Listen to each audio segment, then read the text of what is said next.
Halo, selamat pagi pemirsa. Ayus Pagi kembali hadir di akhir pekan ini melengkapi informasi Anda. Selain 3 berita utama tadi, kami juga telah menyiapkan sejumlah informasi menarik lainnya. Bersama saya Yasmin Natania. Dan saya Brema Ratendaya, kita simak Ayus Pagi selengkapnya.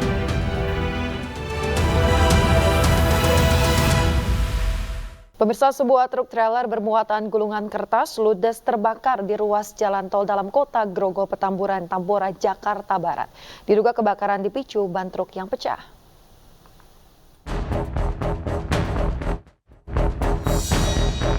Kobaran api dengan cepat membakar truk trailer bermuatan gulungan kertas di ruas jalan tol dalam kota Grogol Petamburan, Tambora, Jakarta Barat pagi tadi. Banyaknya muatan truk yang terbuat dari gulungan kertas membuat api dengan cepat membesar hingga sulit dipadamkan. Petugas suku dinas penanggulangan kebakaran dan penyelamatan mengerahkan 5 unit beserta puluhan personil untuk memadamkan api. Peristiwa kebakaran ini bermula saat truk trailer bermuatan kertas melaju di atas jalan layang tol dalam kota dari arah Semanggi menuju bandara. Tiba-tiba mengalami pecah ban. Namun oleh pengemudi dipaksa tetap berjalan hingga akhirnya mengalami gesekan dan mengeluarkan percikan api.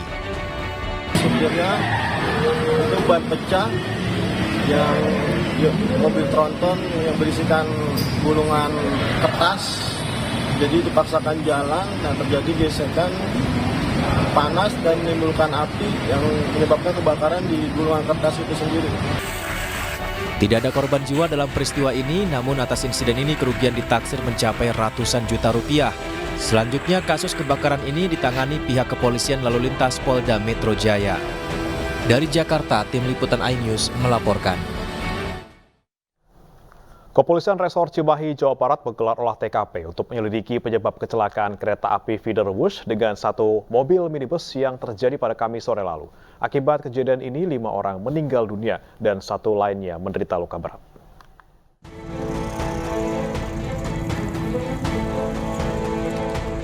Pasca kecelakaan kereta api feeder Wush dengan 1 unit mobil minibus yang menewaskan 5 orang. Unit Laka Lantas Polres Cimahi melakukan olah tempat kejadian perkara pada Jumat pagi. Polisi melakukan penyelidikan dengan memeriksa saksi-saksi di tempat kejadian perkara untuk mengetahui penyebab pasti terjadinya kecelakaan. Peristiwa naas itu terjadi saat kereta feeder melaju dari arah Ngamprah menuju Cimareme, Kabupaten Bandung Barat. Sementara 1 unit mobil minibus melintas di waktu bersamaan dan menyebabkan mobil terseret hingga 500 meter. Kita masih akan melakukan pendalaman, ya, penyelidikan tentunya akan memeriksa saksi-saksi di TKP, ya, apakah ada larangan atau misalnya ada yang melarang untuk tidak melintas dulu, atau nanti kita lihat bagaimana saksi yang ada di TKP. Selain itu, pihak kepolisian juga akan berkoordinasi dengan PT KAI terkait palang pintu perlintasan kereta api di lokasi untuk mencegah terulangnya kejadian serupa.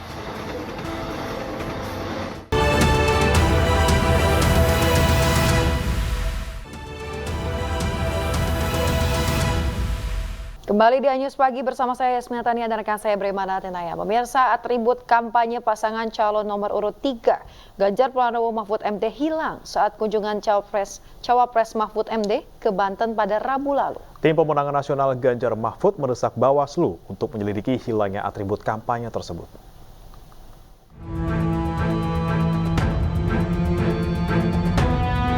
Aksi pencabutan baliho pasangan Ganjar Mahfud MD kembali terjadi. Kali ini terjadi di Banten bertepatan dengan kedatangan Cawapres nomor 3 Mahfud MD pada Rabu lalu. Menurut politikus PD Perjuangan Boni Triana, ada sekitar 70 lebih atribut Ganjar Mahfud yang hilang. Jadi titik pemasangannya mulai dari keluar tol Serang, kemudian masuk ke Cidahu ke arah pesantrennya Abuya Muhtadi. Kami melihat ada yang khawatir karena Abuya Muhtadi sebagai ulama terkemuka di Banten, ya, yang sangat berpengaruh dan didengarkan oleh masyarakat Banten, itu sudah menyampaikan maklumatnya mendukung pasangan Pak Ganjar dan Pak Mahfud. Ganjar Pranowo juga menerima keluhan warga soal adanya dugaan baliho Ganjar Mahfud yang dicopot saat berkunjung ke Karawang, Jawa Barat. Namun masyarakat justru menawarkan agar atribut kampanye Ganjar Mahfud dipasang di rumahnya. Karena Bapak Ibu pintar berkomunikasi dengan mereka, sehingga tiba-tiba masyarakat mengeluarkan, Pak, pasanglah di rumah kami akan jaga. Sementara terkait adanya pencopotan baliho Ganjar Mahfud di sejumlah daerah, tim pemenangan nasional Ganjar Mahfud menduga pencopotan atribut kampanye ini sudah direncanakan. TPN mendesak Bawaslu untuk menyelidiki dan memberikan sanksi tegas kepada pelaku. Tim Liputan iNews melaporkan. Pemirsa, tim hukum dari tim pemenangan nasional Ganjar Mahfud melapor ke Bawaslu mengenai dugaan hilangnya 70 baliho atau alat peraga kampanye untuk menyambut kedatangan cawapres dari paslon 03 Mahfud MD di Banten. Berdasarkan informasi, laporan tersebut sudah diterima pihak Bawaslu pada Jumat 15 Desember 2023. Tim pemenangan nasional Ganjar Mahfud mendesak Bawaslu untuk mengusut tuntas hilangnya puluhan baliho Ganjar Mahfud di Banten pada saat cawapres paslon 03 Mahfud MD menggelar kampanye di Banten Rabu lalu 13 Desember 2023. TPN menegaskan saat ini sudah memasuki masa kampanye capres-cawapres yang akan berkontestasi di Pilpres 2024 mendatang. Sehingga baliho sebagai alat peraga kampanye pun sudah sah dan diatur dalam Undang-Undang Pemilu. Dengan peristiwa hilangnya APK Mahfud MD sebagai cawapres, pihak TPN menyebut hal tersebut merupakan tindakan yang melanggar hukum dan perlu diusut tuntas siapa dalangnya. Pasalnya pencabutan baliho itu dilakukan secara serentak di berbagai tempat. Kami di sini datang melaporkan dari tim pemenangan nasional TPN Ganjar Mahfud atas adanya peristiwa hilangnya APK, baliho, bendera semuanya di daerah Cidahu, Banten. Itu terjadi pada tanggal 13 dini hari ya. Jadi kami anggap ini sudah melakukan pelanggaran Undang-Undang Pemilu, Undang-Undang Nomor 17 tahun 2017, Nomor 1 tahun 2017. Jadi kami datang sini untuk melaporkan supaya nanti Bawaslu mengusut siapa pelakunya. Jadi kami harap Bawaslu harus tegas, bukan hanya Bawaslu, semua pelaksana pemilu. Ya, termasuk DKPP, termasuk Bareskrim, termasuk Kejaksaan, KPAI, agar menindak siapa saja tidak peduli.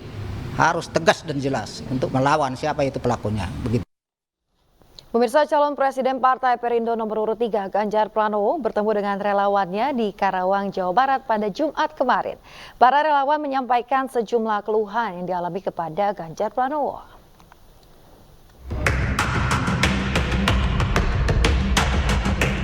Calon Presiden Partai Perindo nomor urut 3 Ganjar Pranowo bertemu dengan relawan di Karawang, Jawa Barat. Ganjar mendengarkan keluhan warga selama ini, salah satunya soal dugaan pungli di lapangan pekerjaan. Tidak hanya mendengar keluhan warga, Ganjar juga memberikan solusi di mana pemerintah menjembatani perusahaan berkoordinasi dengan sekolah-sekolah demi menjaring potensi tenaga kerja terbaik dan menutup celah praktek sogokan. Bahasanya sama katanya, nyogok. Kok betul-betul emang benar? Sedikit ada pengalaman bahwa memang menyiapkannya mesti dari awal.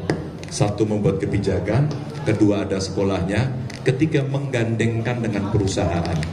Bahkan beberapa perusahaan kita minta untuk langsung bekerja sama dengan sekolah-sekolah. Maka anak-anaknya kita siapkan betul pada soal itu. Ini cerita yang nanti bisa disampaikan kepada yang lain. Nah, itu substansi dari kami jalan-jalan selama ini. Ganjar Pranowo juga menerima keluhan warga soal adanya dugaan baliho Ganjar Mahfud yang dicopot. Menariknya, warga tidak menanggapinya dengan reaksional, tapi justru menawarkan solusi sebagai bukti suara rakyat sejati. Saya terima kasih tadi laporan koordinator bahwa kita ketuk pintu. Ini pengalaman saya. Baliho Ganjar Mahfud dicopot biasa. Di Bali dicopot. Kemudian saya ke Sumatera Utara, dicopot waktu itu. Kemarin ke Banten, Pak Mahfud mau ke sana, dipasang pagi, 2 jam nggak nyampe, copot. Bapak Ibu, kalau Bapak Ibu bertemu dengan masyarakat, saya terharu karena Bapak Ibu pintar berkomunikasi dengan mereka. Sehingga tiba-tiba masyarakat mengeluarkan, Pak, pasanglah di rumah kami akan jaga. Itu Bapak Ibu, teman-teman, itu suara rakyat sejati bahwa mereka bukan penakut. Mereka punya nurani dan mereka punya cara untuk melawan dengan baik-baik. Kedatangan Ganjar Pranowo ke Karawang, Jawa Barat ini ditemani sang istri Siti Atikoh, politikus PDI Perjuangan Rieke Diah Pitaloka dan Ketua PDI Perjuangan Jabar Ono Surono. Tim Liputan iNews melaporkan.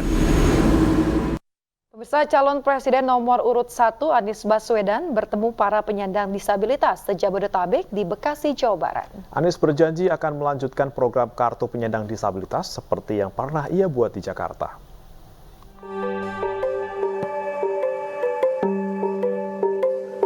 Calon Presiden nomor urut 1 Anies Baswedan menyapa ratusan penyandang disabilitas dalam acara diskusi santai di Gedung Islamic Center Bekasi, Jawa Barat. Di hadapan para penyandang disabilitas, Anies berjanji akan memfokuskan 4 kelompok yang perlu perhatian lebih, di antaranya kaum difabel, lansia, anak-anak dan perempuan, khususnya ibu hamil. Anies juga berjanji akan melanjutkan program kartu penyandang disabilitas seperti yang pernah ia buat di Jakarta, yakni berupa bantuan tunai, subsidi pangan, dan transportasi umum gratis. Khusus pada penyandang disabilitas, dalam diskusi tadi mereka menyampaikan agar kebijakan-kebijakan yang dikerjakan di Jakarta supaya ditingkatkan ke tingkat nasional karena mereka merasakan manfaatnya. Misalnya KPDJ, Kartu Penyandang Disabilitas Jakarta. Selain itu, Anies juga berjanji akan menyediakan tempat tinggal atau perumahan yang ramah disabilitas. Dari Bekasi, Jawa Barat, Muharlin Zulkarnain, iNews melaporkan. Pemirsa, sejumlah pihak mengkritisi program makan siang dan susu gratis yang akan dilaksanakan Prabowo Gibran jika terpilih menjadi presiden di 2024. Sebab program itu disebut menelan biaya 1 triliun rupiah per hari untuk 82,9 juta jiwa.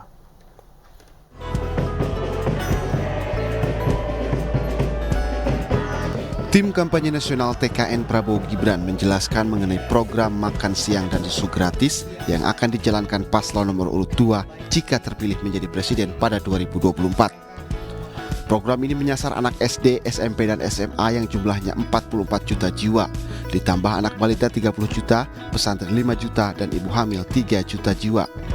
Sehingga total masyarakat penerima program makan siang dan susu gratis mencapai 82,9 juta jiwa.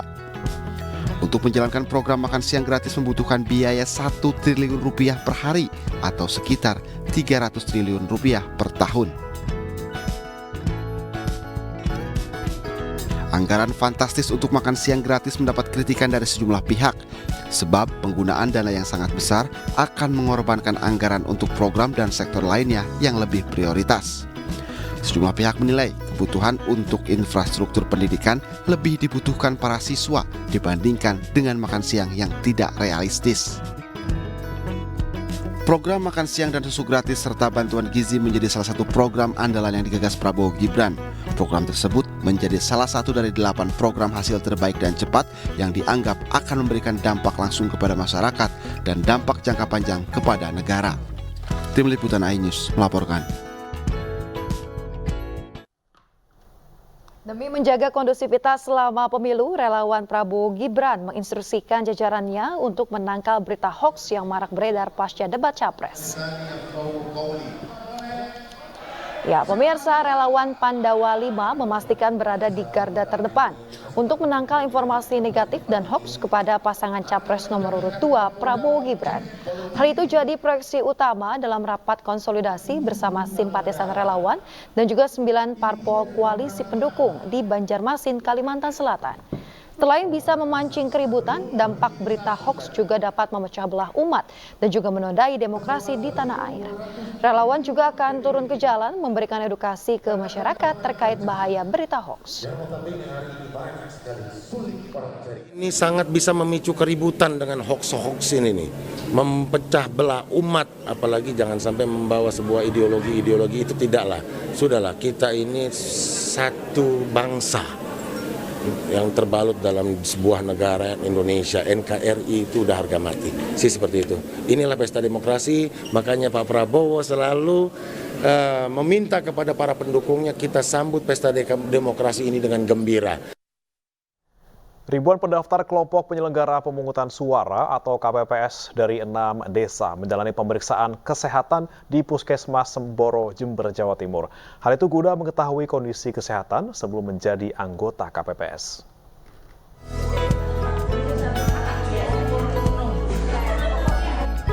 Ribuan pendaftar kelompok penyelenggara pemungutan suara KPPS dari 6 desa setempat menjalani pemeriksaan kesehatan di Puskesmas Semboro, Jember, Jawa Timur. Satu persatu pendaftar KPPS antusias memeriksa kesehatannya. Hal ini menjadi syarat mutlak untuk menjadi anggota KPPS. Periksa persyaratan KPPS. Ya suka aja. Ya mungkin kedepannya lebih enak ada pemeriksaan ini bisa tahu.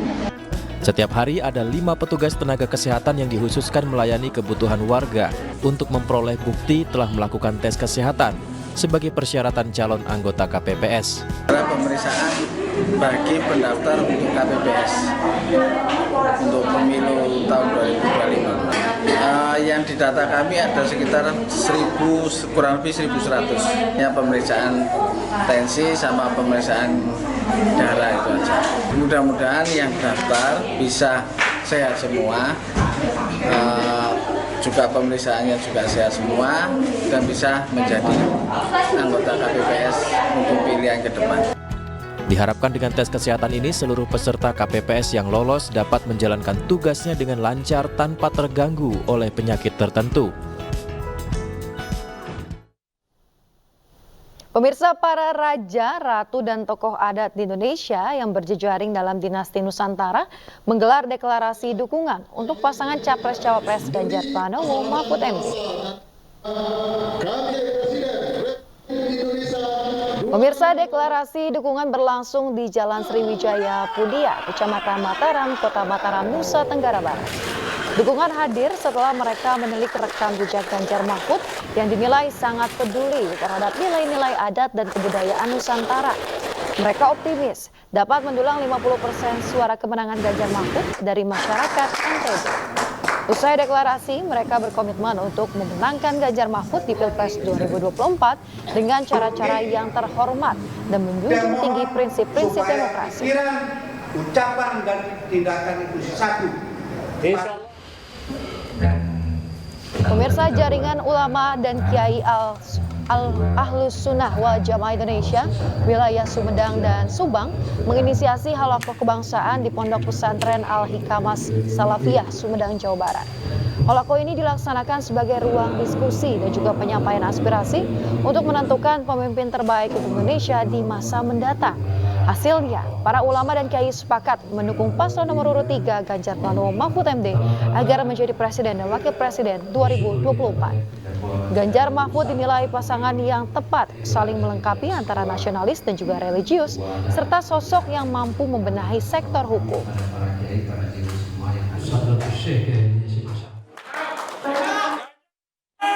Pemirsa, senior muda Gerakan Mahasiswa Kristen Indonesia atau GMKI dan pemuda Kristen pendukung Ganjar Mahfud mendeklarasikan dukungan mereka pada pasangan Capres-Cawapres nomor urut 3 tersebut.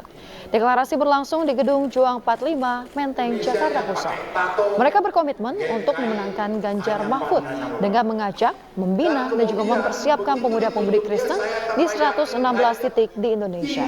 Konsolidasi dukungan akan dilakukan kepada pimpinan-pimpinan gereja dan juga pimpinan umat Kristen di daerah-daerah kecil.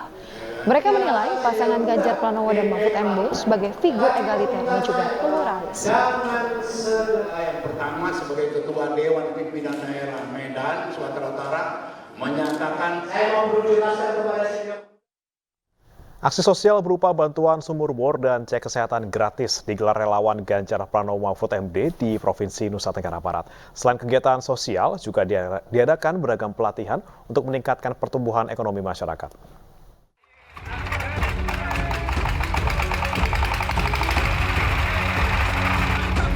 Relawan Ganjar Pranowo Mahfud MD kembali melakukan aksi kemanusiaan dengan program yang dirasakan langsung oleh masyarakat. Kali ini kegiatan berlangsung di Desa Mertak, Kecamatan Pujut, Lombok Tengah, Nusa Tenggara Barat, berupa bantuan sumur bor yang menjadi solusi efektif bagi warga mendapatkan air bersih.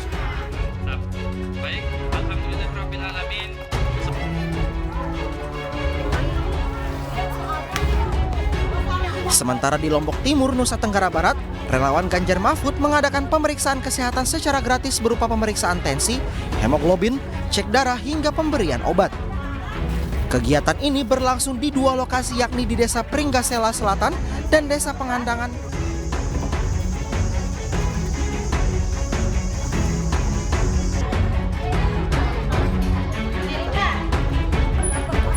Sedangkan di Lombok Barat, Nusa Tenggara Barat, relawan Ganjar Mahfud menggelar pelatihan pembuatan kue bawang dan home industry.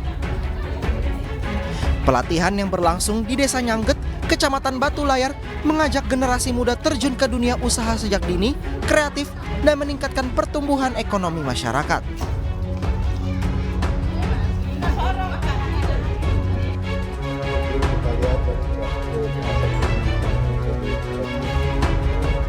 Di Jakarta, relawan Ganjar Pranowo yang tergabung dalam komunitas Warteg Indonesia menggelar pelatihan memasak pepes ikan ala Padang untuk menambah pengetahuan cita rasa Nusantara. Kegiatan ini diadakan sekaligus untuk mengenalkan sosok Capres-Cawapres nomor urut 3 Ganjar Pranowo dan Mahfud MD kepada masyarakat luas.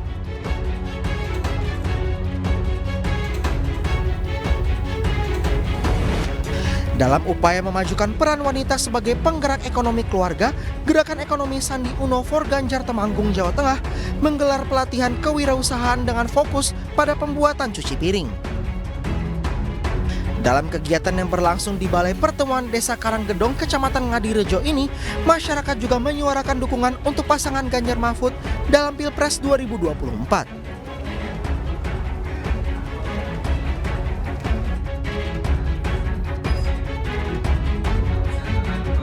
Gerakan Ekonomi Sandi Uno for Ganjar Deli Serdang, Sumatera Utara juga menggelar pelatihan sabun cuci piring di Desa Medan Krio, Kecamatan Sunggal. Relawan menyebut program ini merupakan salah satu solusi kebutuhan ibu rumah tangga yang membutuhkan tambahan ekonomi keluarga dengan berbisnis.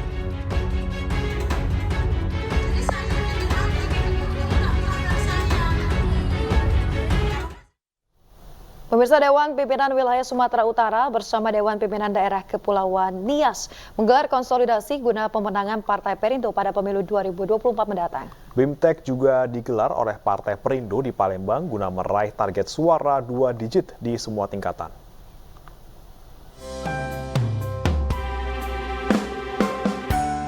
Perekrutan aksi menjadi agenda utama konsolidasi yang digelar DPW Partai Perindo Sumatera Utara dan DPD Partai Perindo Kepulauan Nias.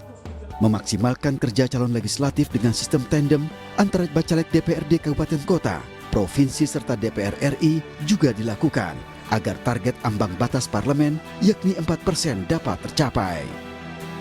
Kami semua dikuatkan, banyak informasi berharga yang diberikan kepada kami, dan tentunya harapan kami ini bisa berguna bagi kami untuk turun di lapangan memastikan Perindo akan menang di tahun 2024.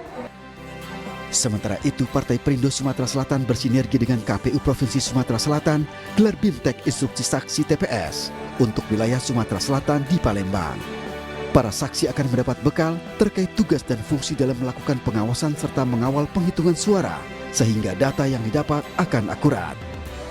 Saksi-saksi di semua TPS di Sumatera Selatan akan mendapatkan pengetahuan bagaimana menjadi saksi yang baik, yang benar, sehingga pengetahuan jadi saksi itu sama, merata di seluruh TPS-TPS. 2019 kita menggunakan situng, maka 2024 ini kita menggunakan Sirekap, nanti jadi alat bantu. Hari ini BIMTEK terdapat instruktur saksi, setidaknya para saksi bisa menggunakan smartphone, karena kita banyak menggunakan teknologi dan aplikasi.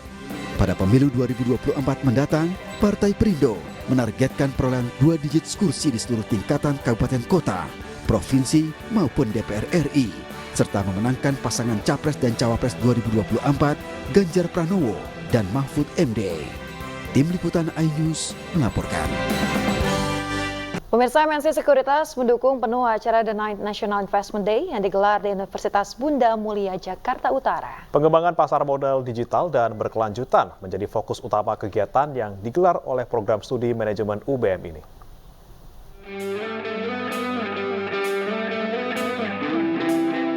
Sebagai wujud komitmen dalam memajukan perkembangan pasar modal Indonesia, MNC Sekuritas mendukung penuh penyelenggaraan acara The Nine National Investment Day yang diselenggarakan di Universitas Bunda Mulia, Jakarta. Pengusung tema Competing in Digital Era Strategic Investment Trends and Innovation. Ajang ini sekaligus selebrasi ulang tahun Galeri Investasi Bursa Efek Indonesia di Universitas Bunda Mulia yang ke-10. Ini juga satu bentuk kerjasama lanjutan antara unit usaha MNC Capital yaitu MNC Sekuritas terkait dengan galeri investasi, dan bersama-sama dengan Bursa Efek Indonesia kita memiliki galeri investasi di UBM ini. Pada kegiatan ini para mahasiswa dapat belajar memahami dan memilih investasi yang tepat. Karena terus terang untuk kedepannya ini pasar modal Indonesia itu akan sangat bergantung kepada aktivitas dari para kaum milenials. Dan diskusi dan seminar yang tentunya akan bisa memberikan bekal kepada rekan-rekan mahasiswa di UBM untuk bisa lebih maju lagi. MNC Sekuritas senantiasa mendukung pengembangan pasar modal di tanah air, salah satunya melalui aplikasi Motion Trade yang telah tersedia 124 produk reksadana dari 25 manajer investasi. Dari Jakarta, Anissa Septriani, Leman iNews melaporkan.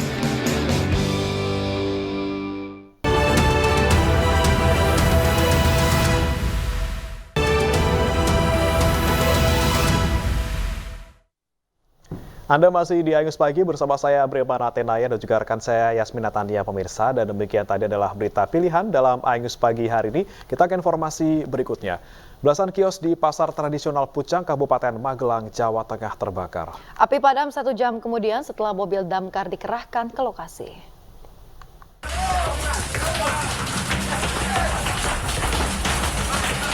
Lima 15 kios di pasar tradisional Pucang, Kabupaten Magelang, Jawa Tengah terbakar pada Jumat sore. Kios yang terbuat dari kayu membuat api cepat menyebar. Warga dan pedagang yang panik berusaha menyelamatkan barang-barang dagangan. Api baru padam 1 jam kemudian setelah 12 mobil damkar dikerahkan. Kebakaran diduga akibat korsleting listrik. Itu kejadiannya jam berapa, Mbak? Kira-kira jam 6. Jam 6 ya. Itu dari Manado Tengah, depan atau belakang? Pokoknya saya sama istri saya mau ke Langgar, sampai di pintu ada api. Gede, Mbak? Mana sangat? Nggak lumayan. Itu pasar apa tuh, Mas, itu, Mbak? Pasar, ya ada pasar buah, sayur, tradisional. komplit. Tradisional. Tidak 1 jam bisa padam, kurang lebih untuk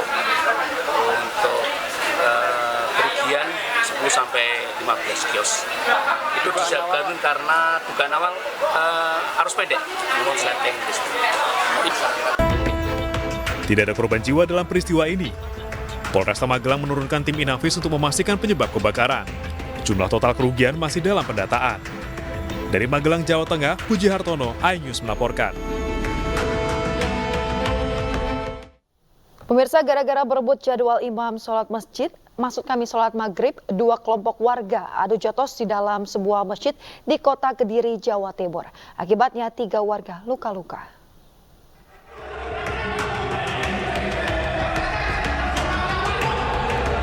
Keributan ini terjadi di dalam Masjid Al-Mutakun, Kelurahan Manis Renggo, Kota Kediri, Jawa Timur, Selasa malam lalu. 2 kelompok warga adu jotos perkara berebut jadwal imam sholat maghrib. Ricuh bermula saat keluarga ahli waris tanah wakaf masjid bersama dengan kelompoknya memaksakan diri untuk menjadi imam sholat maghrib. Padahal sesuai dengan kesepakatan sebelumnya, jadwal imam saat itu adalah dari warga sekitar. Akibat peristiwa ini, 3 orang luka-luka. Ratusan warga pun mendatangi rumah keluarga ahli waris untuk meminta pertanggungjawaban atas dugaan penganiayaan yang terjadi. Sengketa antara warga dengan keluarga ahli waris ini terjadi hingga ke tingkat PT UN.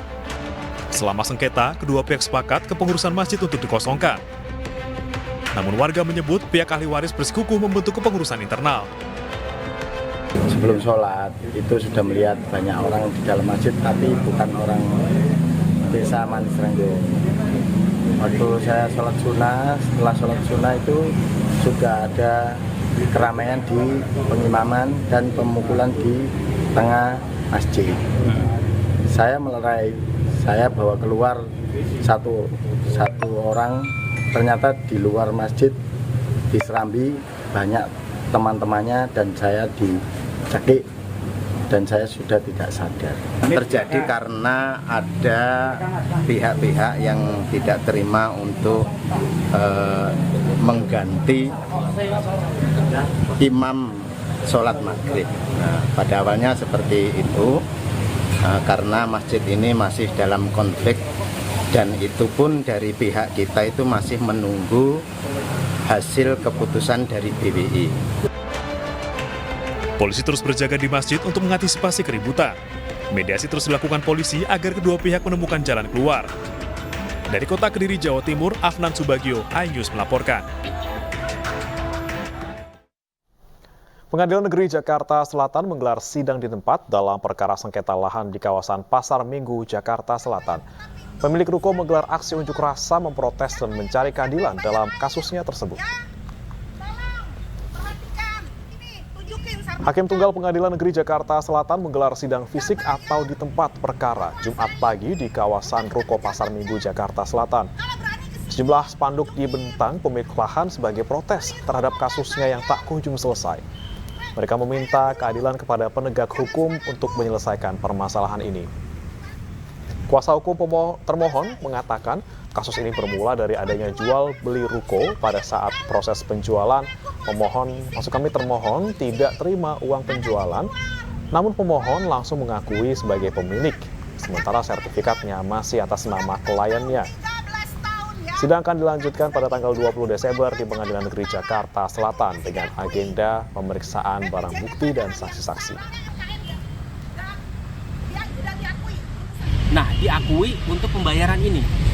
Apakah mungkin kwitansi atas nama orang lain dapat bisa mengakui objek yang sebenarnya diperjanjikan terhadap orang lain? Intinya begitu, antara Tri Rahardian dan juga antara Haryanto.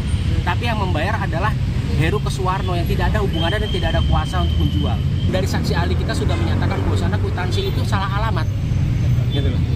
Kwitansi itu salah alamat dan pembayaran memang belum pernah dilakukan.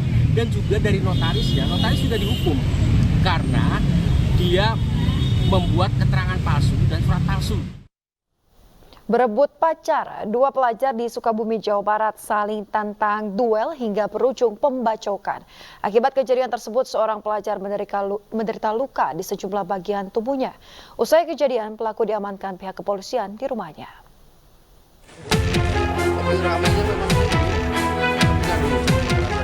Seorang pelajar berinisial SSF, 18 tahun ditangkap polisi setelah menganiaya seorang pelajar berinisial RS, 17 tahun di Kampung Babakan, Cisaat, Kabupaten Sukabumi, Jawa Barat. Pelaku nekat melakukan penganiayaan karena tak terima pacarnya sering diganggu oleh korban.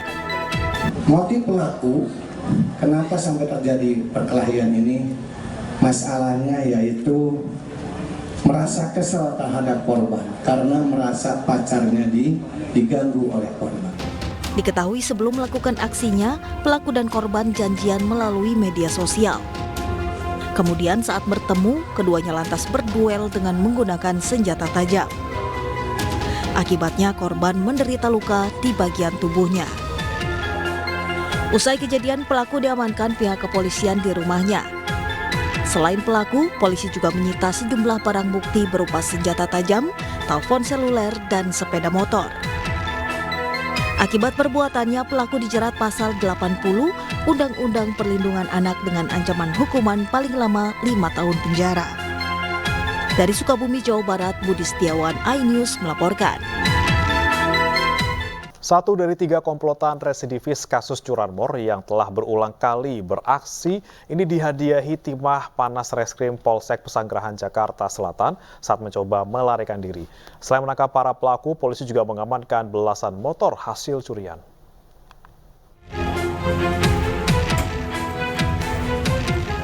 Tiga orang pelaku residivis kasus curanmor diringkus unit Reskrim Polsek Pesanggerahan, Jakarta Selatan. Diketahui 3 pelaku berinisial J, F, dan D sudah lebih dari 10 kali beraksi di wilayah hukum Jakarta Selatan dan berulang kali keluar masuk penjara.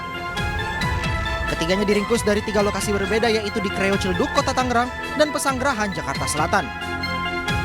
Saat dilakukan penangkapan terhadap salah satu pelaku berinisial J, polisi melakukan tindakan terukur karena mencoba melarikan diri. kita amankan di Kreo ya, wilayah Ciledug sebagian, dan juga ada di bengkel motor di wilayah Pesanggrahan ya, kita amankan. Ada beberapa motor yang dari bengkel itu, intinya mereka dijual, ada yang untuk keperluan keluarga. Selain mengamankan 3 pelaku, polisi juga mengamankan berbagai jenis motor hasil curian yang disembunyikan di sebuah bengkel milik salah satu pelaku. Atas perbuatannya, ketiga pelaku dijerat pasal 363 KUHP tentang pencurian dengan pemberatan, ancaman hukuman maksimal 7 tahun pidana penjara. Dari Jakarta, Helmi Sajangbati, iNews melaporkan.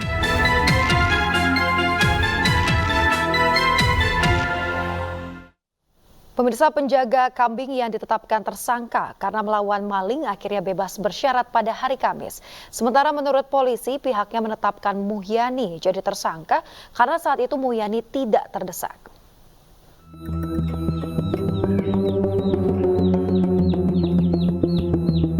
Setelah 1 minggu mendekam di penjara, Muhyani, penjaga kambing di Serang, Banten yang ditetapkan tersangka karena membela diri melawan maling, Kamis siang akhirnya bisa berkumpul keluarga. Pria 58 tahun ini mendapat penangguhan penahanan oleh Kejaksaan Negeri Serang. Namun demikian, Muhyani berharap bisa bebas murni. Saya inginnya bebas. Bebas murni ya. Bebas murni ya, tidak ada ini ya. Tidak ada apapun. Oh, karena Bapak murni bela diri aja itu pas itu ya. Terpaksa ya. Mamang juga mana sih orang membunuh orang? Gimana sih? Sebetulnya Mamang kan terpaksa. Kalau enggak Mamang ya ngantem, minimal Mamang yang mati. Udah pasti itu. Karena posisi gerimis. Kapolresta Serang Kota Kombes Pol Sofyan Hermanto menyebut pihaknya menetapkan Muhyani sebagai tersangka karena saat itu Muhyani tidak terdesak. Mungkin bisa melakukan upaya-upaya lain. Nah, ini keterangan dari ahli karena masih ada spare waktu untuk bisa berpikir. Beda halnya kondisi terdesak overmark yang sudah mengancam, dalam arti parang ini sudah mengancam jiwanya. Dalam hitungan detik, jika tidak melakukan upaya, maka akan tewas. Inilah yang disebut keadaan terdesak atau overmark. Muhyani ditetapkan menjadi tersangka setelah membela diri karena ada pencuri bersenjata tajam yang hendak mencuri kambing yang dijaganya. Peristiwa ini terjadi pada Februari lalu. Pada subuh, Muhyani yang sedang menjaga kambing mendengar suara di kandang ternaknya. Setelah dicek, terdapat seorang pencuri yang sudah mengeluarkan golok. Karena takut dan panik, Muhyani lantas mengambil gunting berduel dengan pelaku. Muhyani berhasil melukai sang pencuri dengan gunting tersebut. Muhyani yang berteriak minta tolong kepada warga membuat pencuri kabur dan sempat dicari oleh warga namun tidak ditemukan. Namun pada pagi harinya seorang warga menemukan sang pencuri dalam keadaan tidak bernyawa. Belakangan diketahui pencuri tersebut bernama Waldi, warga kampung sebelah. Tim Liputan iNews melaporkan.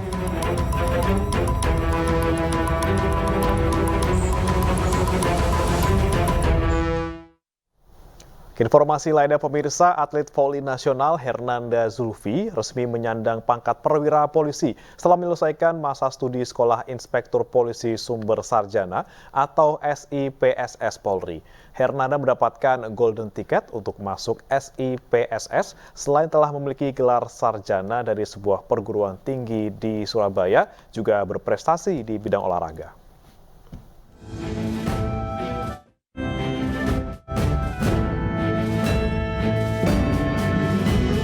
Dari puluhan siswa Sekolah Inspektur Polisi Sumber Sarjana SIPSS Polri, Hernanda Zulfi yang memiliki tinggi 197 cm membuatnya mudah dikenali selama menempuh pendidikan di Bumi Bayangkara Akademi Kepolisian Semarang.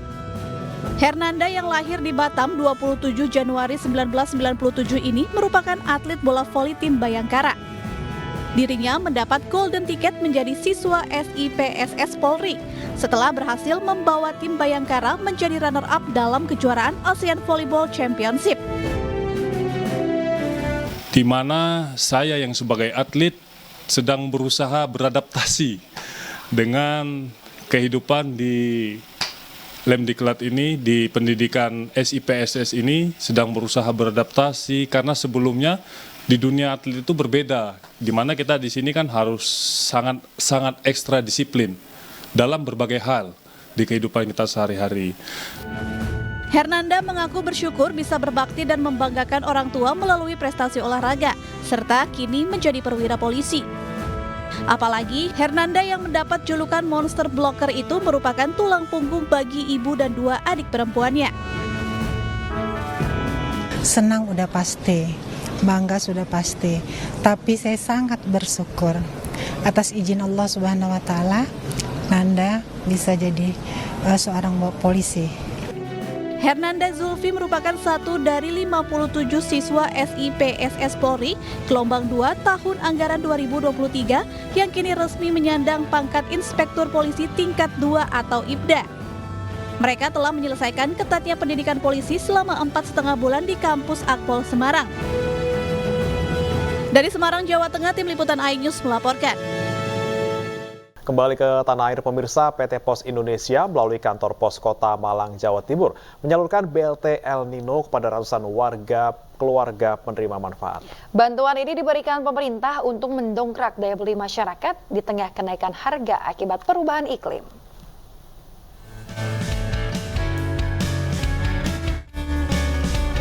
Ratusan warga Kamis lalu mendatangi kantor Pos Kota Malang, Jawa Timur untuk mengambil bantuan langsung tunai atau BLT El Nino. Disaksikan langsung oleh Presiden Joko Widodo, BLT sebesar Rp400.000 untuk bulan November dan Desember diserahkan kepada 250 keluarga penerima manfaat atau KPM. BLT El Nino ini merupakan upaya pemerintah untuk mendongkrak daya beli masyarakat di tengah kenaikan harga akibat perubahan iklim.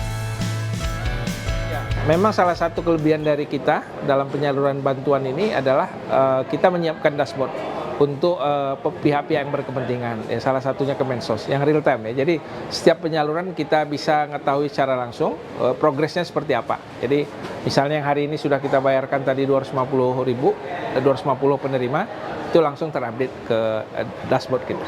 Jadi memang maksud tujuan bansos ini diberikan dalam rangka beliau ingin membantu warga agar bisa kemudian kembali memenuhi kebutuhan. Kalau yang dapat ini adalah memang warga yang memang masuk di dalam data DTKS. Yang kedua adalah penerima sembako reguler yang dapat 200.000 setiap bulan. Nominal yang didapatkan 400.000 buat kebutuhan sehari-hari. Harapannya ke depannya bisa mendapatkan bantuan lagi biar bisa buat kebutuhan sehari-hari. 12.000 KPM di Kabupaten dan Kota Malang akan menerima BLT El Nino ini. Sementara secara keseluruhan, PT Pos Indonesia akan menyalurkan BLT untuk total 3,4 juta KPM. Dari Malang, Jawa Timur, Tim iNews melaporkan. Ya, pemirsa, Anda suka datang menikmati senja sambil menonton pertunjukan musik di Sarinah, Jakarta pada akhir pekan. Nah, ini ada acara yang menarik ya, Yasmin ya. Jadi acara yang kerap menghadirkan musisi dan juga penyanyi terbaik tanah air ini turut dimeriahkan dengan peragaan busana karya perancang Ian Adrian.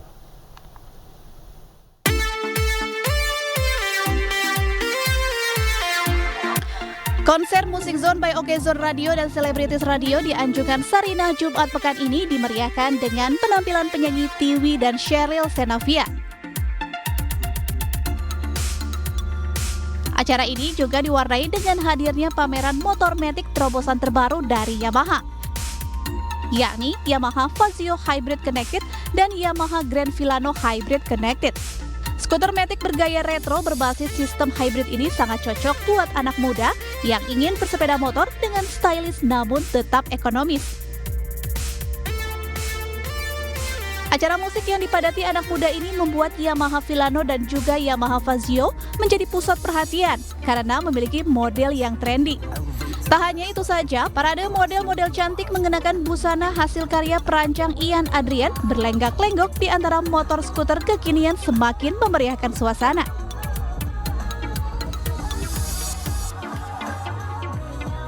Benar-benar bagus dan model-modelnya juga gimana ya?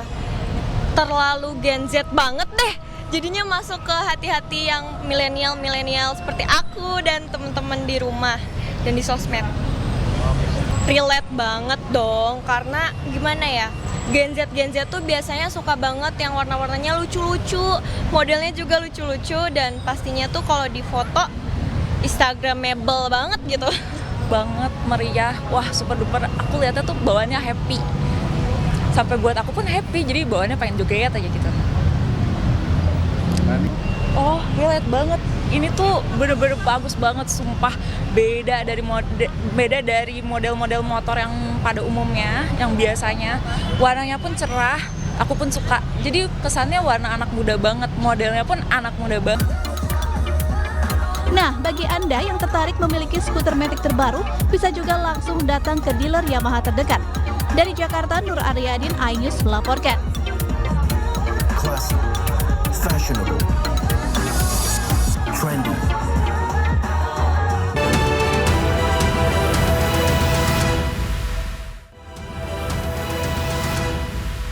Pemirsa, waspada merebaknya wabah COVID-19 di Tangerang, Banten. 3 pasien terkonfirmasi COVID-19 menjalani perawatan di Rumah Sakit Umum Tangerang Selatan.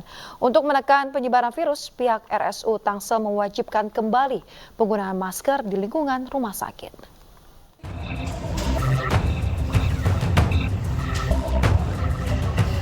Rumah Sakit Umum Tangerang Selatan, Banten masih merawat 3 pasien yang terkonfirmasi COVID-19 mulai dari kategori ringan hingga sedang. Guna menekan angka penyebaran COVID-19, saat ini pihak RSU Tangerang Selatan mewajibkan kembali pemakaian masker. Sebelumnya, RSU Tangerang Selatan merawat 10 pasien COVID-19, namun 7 orang saat ini sudah menjalani isolasi mandiri di rumah masing-masing.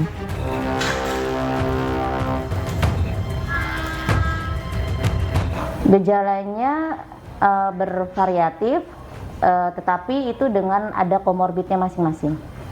Untuk pengetatan yang jelas kami untuk sekarang ini untuk pengunjung maupun pasien atau masyarakat yang melakukan pengobatan atau konsul ke RSU Tangsel diwajibkan untuk memakai masker lagi dan menjaga prokes protokol kesehatan.